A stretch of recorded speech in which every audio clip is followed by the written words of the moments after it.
Welcome to the Do Good X podcast, a sanctuary from the entrepreneur grind. Hosts Kimberly Danielle and Stephen Lewis, advocates for impactful entrepreneurship, guide you on the path where purpose meets business. Join us to slow down, reconnect, and explore the challenges of under-resourced entrepreneurs, uncovering the unique journey of building businesses that make a difference. Now, your host.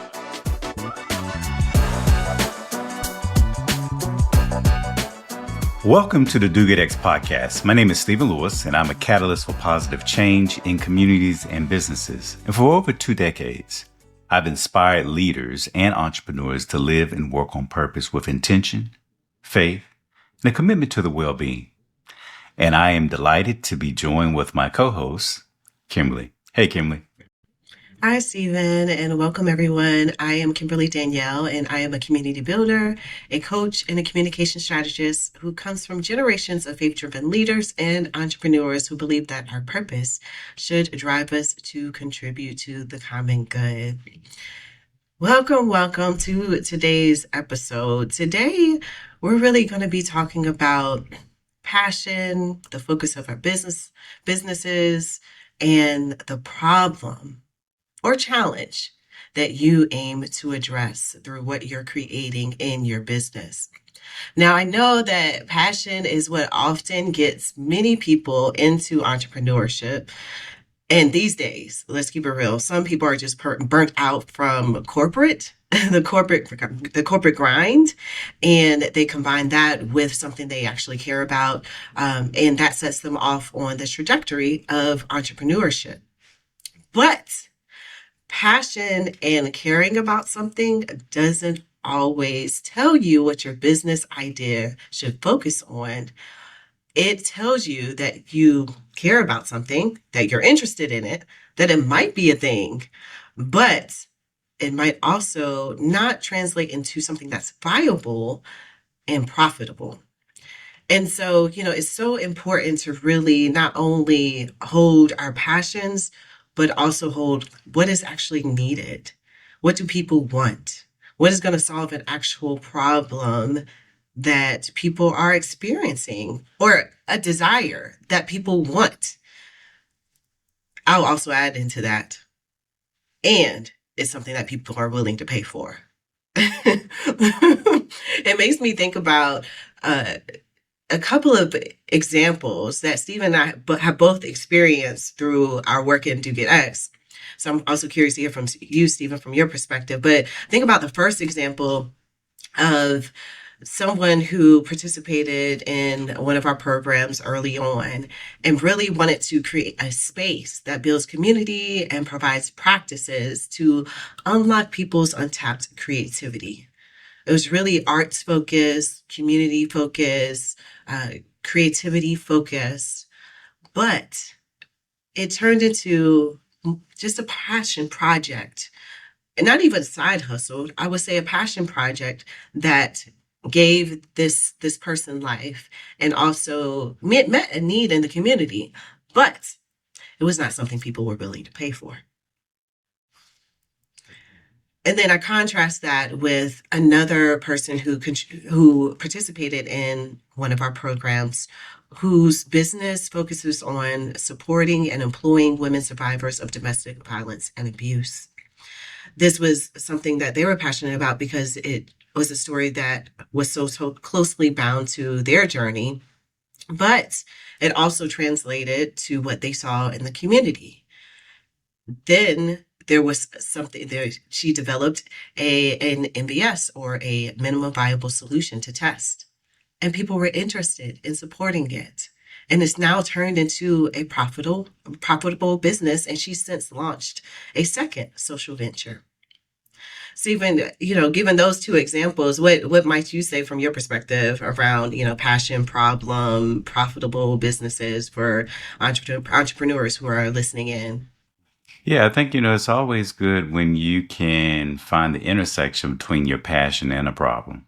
And, I think, the litmus test is, are you bringing a solution to a problem, or are you actually, discovering a problem that then you can come up with a solution from? I think that's really the challenge or the opportunity here in this particular work, because, there's a lot of people that have a lot of passion, but as you all know, our passions are diverse. And so there's things that we can be passionate about for a season, and then we drop it for another passion. And so I think really trying to hone in what problem you're trying to solve, and then to ask yourself the question, so why do I care about this problem?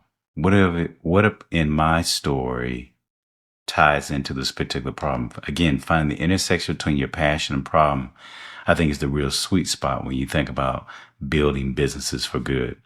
So, one other thing that I would offer is that, when you look at the data, startup research firm CB Insights, they've been tracking this notion of, passion versus problem for a long time. And, they've tracked this for years. And what they've discovered is that 43% of startups fail because there is no market need for what they're building. 43%. So that's almost 50% of those who are engaged in startups or building businesses that, there isn't really a market for. There isn't a demand for what people are actually offering. And this same study followed 431 companies that shut down after raising, get this, a combined $17.5 billion. $17.5 billion. 431 companies that actually shut down. So they had the money, but what they didn't have was evidence that anyone actually wanted what they were building or cared about what it is that they were offering. And that, again, I think echoes your point, Kimberly, about this whole idea about, like, how do you actually build businesses around a real need that actually creates and scales demand for it over time versus something that, you're passionate about. I think these data points actually speak to why that's important. Yeah. And I would also say, too, I was thinking a lot of people just go ahead and dive in with developing something from an idea, but it is beneficial to validate that idea before you build something large scale to save you time, money, and energy. I mean, that's a lot of money that was in that data point. That's a lot of money. And what it also makes me think about was that when those businesses started, maybe they did validate that they were addressing a problem at the time. But it's also important to continue that even after you build something and it's proven to work, because the market shifts, the demand shifts, you adjust. I mean, we saw that during the pandemic. We see that in the economic climate that we're in now. You have to adjust. And so looking at what you're addressing through your business is not just a one-time thing. It's ongoing, but it's especially important before you do anything and you really give your energy in these various forms to your business. And I'll also say too, being close to a problem or a challenge that you see, yes, that gives you access and certain insight, especially if it's your own personal story, but it does not always give you kind of insight of everyone's or a large majority of the people experiencing that problem, their stories. And so, you may grow up around something, witness every day, see how people are affected by it, but still not create a profitable business off of it or even fully understand it. So, it's just your own story is so important. And it's important to remember that it's not the whole story. Yeah. So how do you move from your proximity to the problem or passion about a problem to a deeper understanding of what can truly create a business that will meet people's needs and generate revenue? Well, the first thing is simply to just get curious. So part of that is like looking at the research data that supports that the problem exists and that this is a problem that may be systemic or a problem that really is an annoyance. I think Catherine Finney talks about this. It's something that really annoys people. And then I think, the second thing would be is to actually talk to people.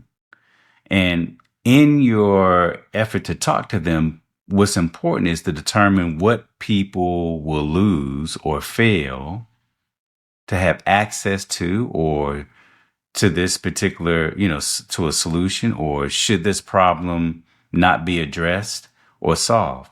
Like, what will people lose if this problem is not addressed or solved? And this indicates the potential impact for you and the business that you might want to build and the scale that you can have around this particular problem. So here's a couple of questions I want to offer. They come from some of Catherine Finney's work when she talks about, kind of problem solving for the kind of business that you want to create. But the first question is this a problem that for everyone, or is it just for me? The second question is, how is it currently being solved? How is this problem currently being addressed? What do people do as a workaround, as a quick fix, or as a temporary solution? And do people actually pay for this way of working around, fixing, or temporary solution? So the third question is, how often do people pay for the solution? So when you think about your business, do you want it to be seasonally? Do you want it to be annually? You want it supposed to be person daily? So how do you think about the problem that can be addressed? And then how often people actually pay for solutions towards that end? But these are kind of three kind of simple questions that I think that you could be exploring with potential customers as you explore the problem that you want to solve, as well as the data points. And then I think what's important is to think about your own story, and your passion is important. So moving into curiosity is not about stopping at your experience alone, ensuring that, there's enough people facing the problem to actually create a business that lasts. But it's really kind of thinking about, hey, what is my connection to this problem? Why do I actually care about it? And what's, that then becomes your motivation. And that may even become a hidden passion about why this problem is really important towards addressing, and realizing that it's not just a problem that has impacted you or ties to your story, but it connects to a lot of people's stories. So those are just a couple of things you can think about. Yeah, I think that's really good, Stephen, that you shared that. This also just as a practical example, because it can be very helpful to kind of see this more in practice versus talking about these concepts more abstract or at a high level. But it makes me think about Heber Brown, and we have an episode with Heber that we can put in the show notes for you to refer back to. But in our conversation with Heber Brown, who is a pastor and the founder of Black Church Food Security Network, there was a specific cause he was focused on, a specific problem, which was the food apartheid patterns among his own church members previously in Baltimore, Maryland. And it was a real frustration with the local market. So it was something he personally experienced, but he also noticed that the congregants were experiencing this as well. So he really paid attention. He was their pastor, but he moved beyond that to really understanding more about the knowledge, the insights, the pain points, the frustrations of the community members within the congregation. And these are people who understood the history of this space, have experienced food apartheid for quite some time. And so between Heber's own personal experience and with those within his community, that really led them to together really test out their knowledge and come up with the solution by growing and creating a garden and growing over 1,200 pounds of food for the community in its first year. And that became the starting point of what is now the Black Church Food Security Network. So he didn't just build a solution out of his own assumptions of what the congregation needed or what the community needed. He built it by observing, asking questions, testing. And now it has grown beyond just that congregation to others who are experiencing food apartheid, or what he says, what he has previously said, they're food mirages. Food's there, but it's not affordable. The access to healthy food is present in these communities, these Black communities, but it's not affordable. And so that just, building off of what you shared, Stephen, yes, is that passion to this problem or challenge ourselves, but also this kind of connection to others who are experiencing it, and then allowing that to really seed a solution that truly addresses the issue and that could create a profitable, sustainable business. Yeah, I mean, Heber's story is a beautiful story. I think, of someone who really had ingenuity to kind of say, oh man, here's this problem. How do we take advantage of it? And really created this, just wonderful businesses doing really good work in the world. So what we want to do is bring you to a practical next step to kind of ground your own business around the clarity around the need that it's trying to solve.